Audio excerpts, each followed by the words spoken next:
ఏమైపోయిన కదా. మునీంద్ర, ఎక్కడ దారుణము? ఏమి ఎక్కడి రుణమా లేక ఎక్కడి దారుణమా? ఏమి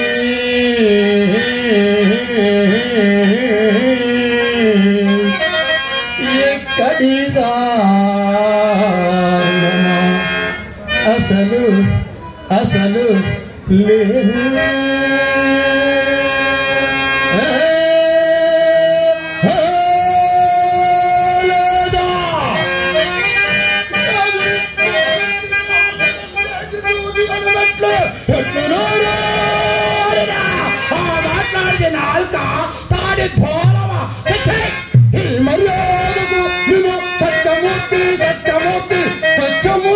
సత్యమూర్తి ఎట్లాడు లోకము.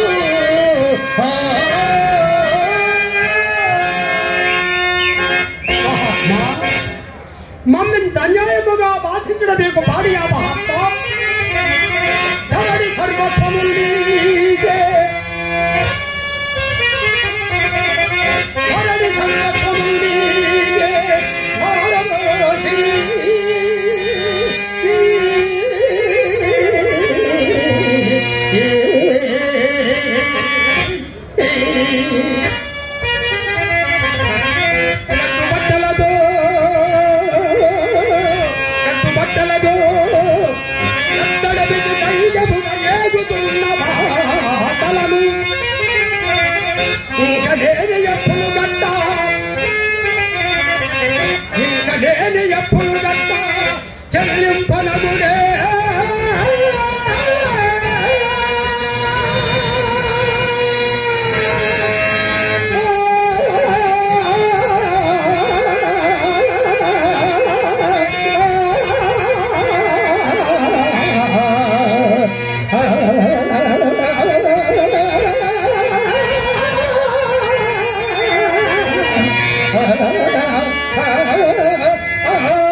అలనాడు యజ్ఞార్థమై మేము ఆశించగా నీవు ఇచ్చదరన్న ధనము అది మా సొమ్ము.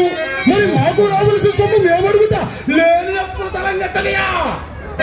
ఓహో, ఇప్పుడు దానము గావించిన ఈ రాజ్యము కూడా లేని అప్పులలోనే చేరినదా ఏమి హరిశ్చంద్ర?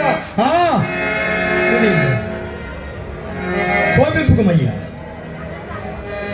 నేనిప్పుడు చేత అరకాసు కూడా లేని నీచ దరిద్రగతి ఉన్నాడన కదా మహాత్మా. ఒక్క మాసం గొడవ సగినచు ఏ పాటుకైనా పడి మీ సొమ్ము చెల్లించుకుందరు మహాత్మా. ఇంకా మొదటనే ఎట్లా అడుగుకున్న గాని ఎంత బాగుండను. ఆయనలో మాకు ఇంకొక సందేహం బాధించుచున్నది. నీకు దినదినము లభించు ద్రవ్య వల్ల పానాదుల కింద వేయపరచుకోగా మా ఎప్పేర దీక్షతకు కావున భోజన వ్యవహారం పట్ల మగువడం పనికిరాదు. కావున నీపై నిలువుగా నా శిష్య నక్షత్రాన్ని పంపించదను. శిష్య నక్షత్రగా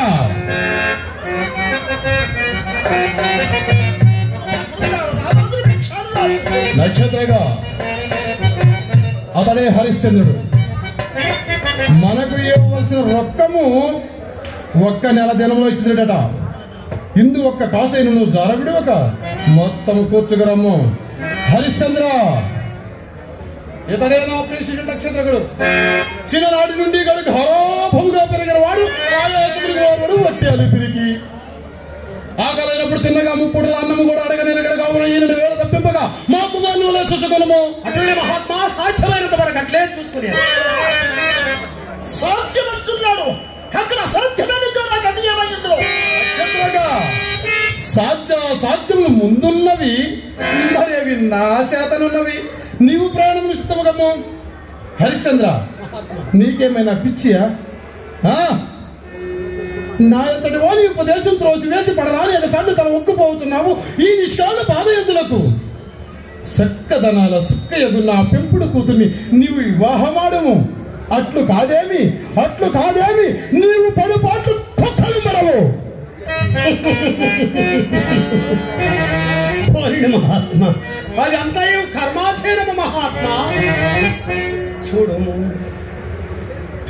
కాలిది కాదన్నటికి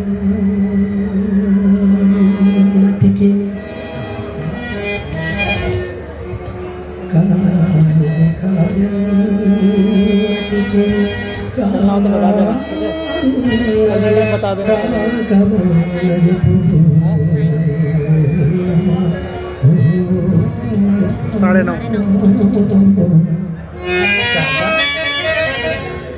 అది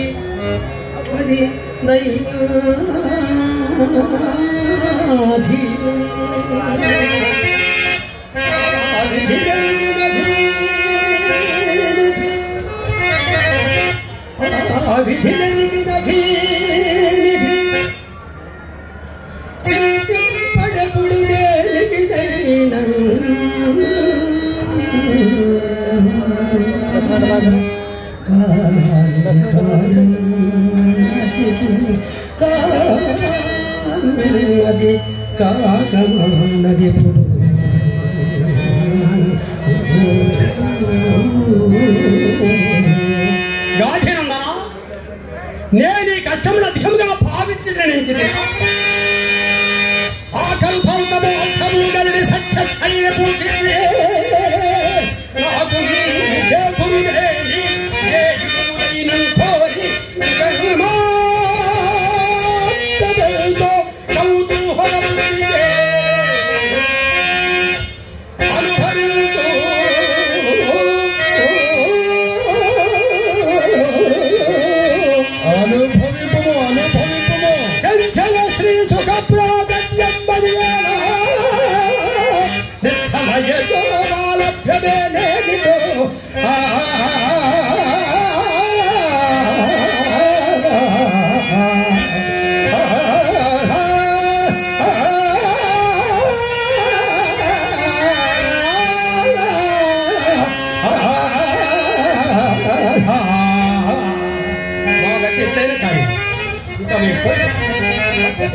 సరి వినపగజ్జల తల్లియకు పెద్దమ్మ కిర్రు చెప్పులు చదువుకుని నీకు ముందు త్రోవ తీర్చుండగా నీవు నా మాట ఎట్లయిందువు. ముందు నెత్తిమాడు చోకాల నిండా ముందు విరగ సాగ సింహోజన తెరప ప్రలాది క్రోడ మాయామృగము నీ గుండె తల్లి మంచు అని పదిరాలయ్యో మాన దైవమా ఈ మాయామగని ఆడిచి కట్టబడి చూడాలి తల్లిని వేచి దుమ్ము దాచి నీ మగ నా మాటలు అప్పుడు రుచి చెప్పవు. పొమ్ము రోగికి పచ్చాహారము సలువగనే పొమ్ము. నక్షత్రగా ఆ హరిశ్చంద్రుడు మనకి ఇవ్వాల్సిన రొక్కము ఒక్క నెలకేమో ఇచ్చిన ఇందు ఒక్క కాసైన నువ్వు జార విడువక మొత్తము కూర్చుకురమ్మ. ఏమి గురుదే ఏమా సందేహము? ధనము కూర్చుకోవడం మొత్తం ఆలోచన నక్షత్రగా ధనము చేకూర్చుకుని నెపమున అబద్ధమాడింపవలేను, అబద్ధమాడింపు నెపమున ధనము చేకూర్చుకునవలేను. ఏమి అడుగు అరిసిన అరణ్య మార్గముని ఇప్పటికి పోతున్నాడు. నీకు కూడా వెనుకలు పడిపోయాము.